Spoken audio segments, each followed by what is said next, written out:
Can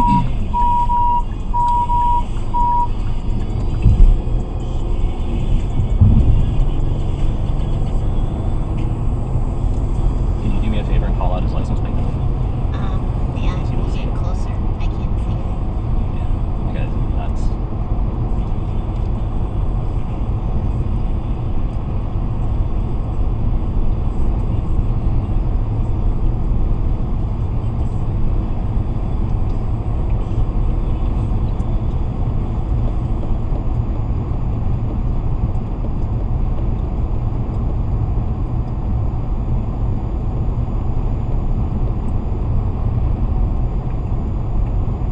At least he knew enough to get out for the first time.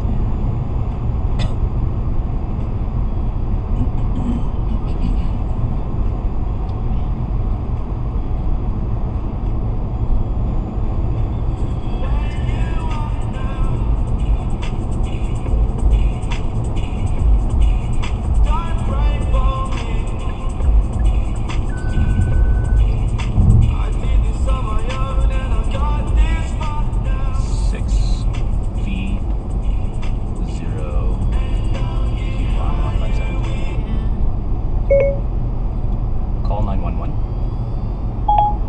Calling emergency services.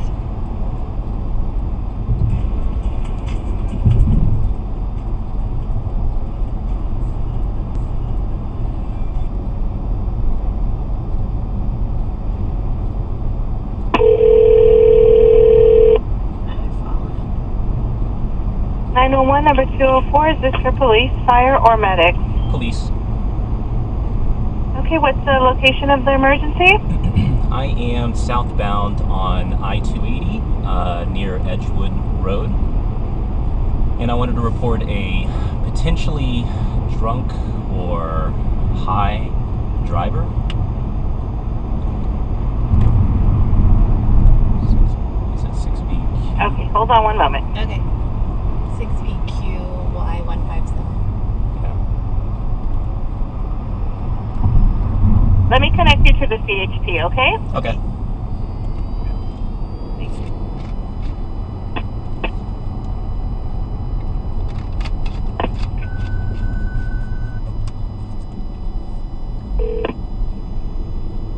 This guy's 911 emergency, California Highway Patrol. Hi, Hi. I am southbound on. Call. I'm southbound on Hello? I'm southbound on I-280 near the Edgewood Road on ramp, and there's somebody they're gonna get in a crash. Yeah, they're driving really erratically in the right lane here. It's 6VQY157, and it's a blue Corolla, and they are swerving all over the place, probably very high. They're either high or Yeah, drunk. and they've been swerving into traffic as well as into. Right now, it looks like they just swerved into the into the. Oh, man. Yeah, you're definitely gonna want to come get this guy. Yeah, he's. So did he stand? Yeah, he's the accelerating. 280 southbound? Yeah, he's on 280 southbound. He's, like, really erratic. He's on and off the road. He's almost hit multiple people. He's driving very fast right now. Yeah, we're trying to do what we can to actually catch up with the guy. No, I don't want you to do that. You gave me the plate. That's all we need. Okay. We don't need you to do anything further. Okay. I don't want you to put yourselves in danger. I was just going to tell you, you guys need to take every precaution Okay. for your state. Okay? Okay. It looks like we're probably not the only ones that are. Yeah, I think multiple people. We're not like following you too closely. We're definitely trying to keep some distance. You may have heard some of the forward collision notification warnings on our car. What is your first and last name? My first name. Cell phone number 3. Yeah, and we're getting close to Farm Okay. Hill Boulevard, exit 227. Perfect. Thank you so much for the information. You guys stay safe out there, okay? Okay, should I stay on the line to let you know if he exits somewhere? No, we need to disconnect. If we need further for our officers, we'll call you back. Okay. All right, thank you. Good luck. Bye. Bye-bye.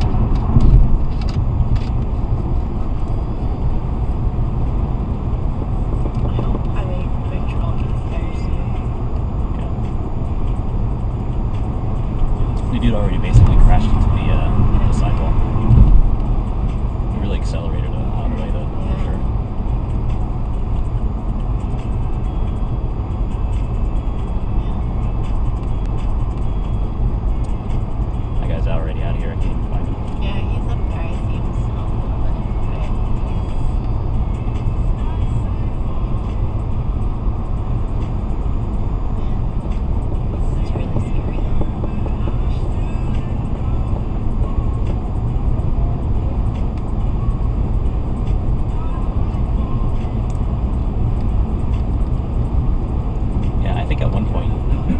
sped off. I was already going 75 miles an hour. Oh, he did get off, I think. He got the Woodside.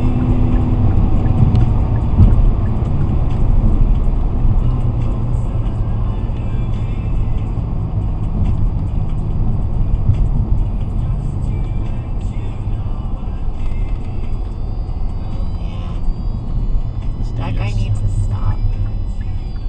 Oh my god. You're gonna fucking hurt somebody.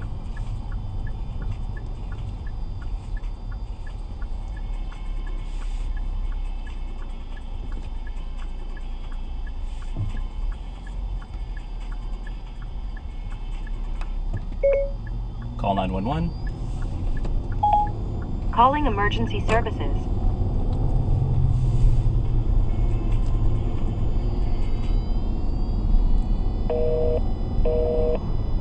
Busy. Go figure it.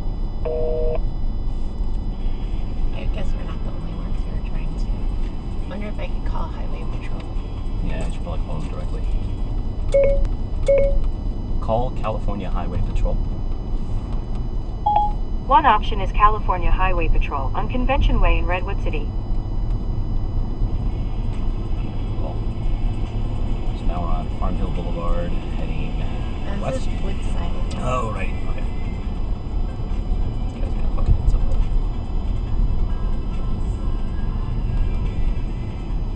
Go figure 911 been busy.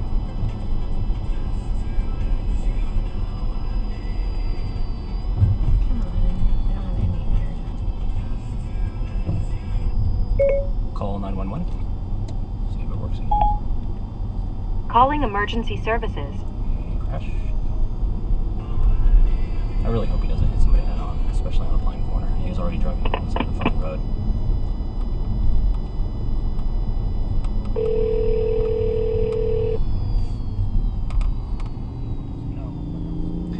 Hi there. We just called earlier about a car that was driving erratic on 280. I did want to let you know that he actually got off on Woodside. And we're trying to get him to pull over or something. Call from this number was recently played.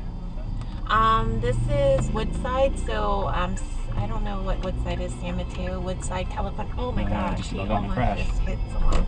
Did he actually hit them? No, I think I see dents on the side of their car. Right, sorry. Okay. I wonder if we should get out and like.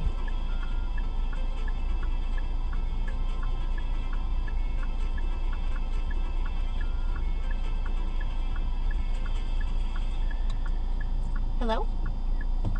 Yeah, hi. We called earlier about a car driving erratic on 280. They actually got off on Woodside and they're in a parking lot right now. They've almost hit multiple people. So we'd like to have someone.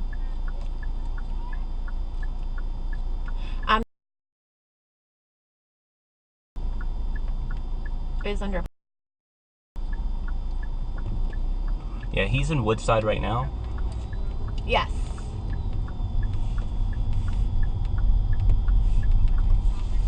Yes. Yes. Yeah, we're at that intersection. Yeah. Don't know the road though. Yeah. He's about to turn back onto Woodside right now. Westbound. Yeah. Male. He looks like he's older, probably 50s, 60s. He's actually getting out of the car right now. He looks, he's definitely elderly.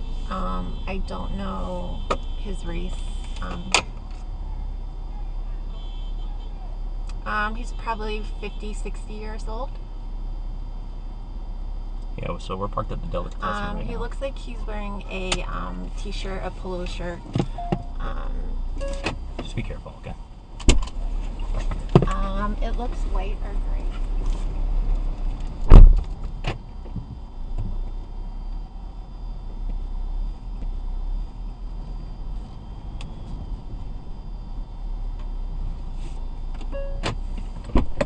Were you guys on 280? Yeah, we were calling on the phone Yeah, too. you were. We were. Oh He almost- my God! He could have a weapon. It Guess what? scared the shit out of me. I got him on camera too. Oh, good, good, good. Yeah.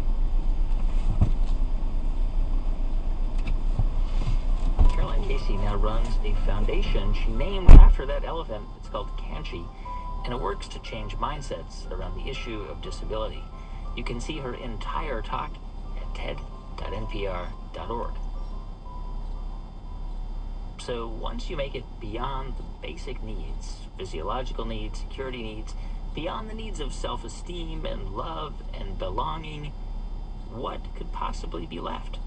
Now the idea is this: what are the motivations of people who are beyond needs of the ordinary style because they're already satisfied? Now, what moves them? In 1966, at the time of this recording, Abraham Maslow described what was then a new idea to psychology, the final stage of his hierarchy of needs. He called it self-actualization. Well, self-actualizing is his highest level of the hierarchy in the sense of people who are really focusing on growth and finding meaning in life and purpose in life. This is Margie Lockman. We met her earlier. She's a professor at Brandeis, as was Abraham Maslow. People like Eleanor Roosevelt and Abraham Lincoln were some of the examples that he gave for people who are self-actualizing. One of the stories I like to tell my students is that when he was here at Brandeis, he interviewed about 3,000 students searching for self-actualizing students, and he was very disappointed. He didn't find one that would qualify as being self-actualizing. So when I tell my students that, I quickly say to them, but don't worry, as you age and have more experiences and get to learn more about yourself, then you can really enter this realm of growth. Abraham Maslow died suddenly of a heart attack in 1970. He was just 62. But if he had lived long enough to continue researching self-actualization, it might have looked a lot like the work of another famous psychologist. What should I call you? Well, I'm just gonna move with kind of a difficult name. Mihai is fine. Mike is acceptable too, sure. Oh, great. Okay. Because that's what it means. Mihai Csikszentmihalyi, or Mike, was born in a part of Italy that's now Croatia. He's 82. And when Mihai was a young psychologist studying in America in the 1950s, Abraham Maslow's ideas were just beginning to take hold. Every once in a while he would write a couple pages in an obscure journal, and it would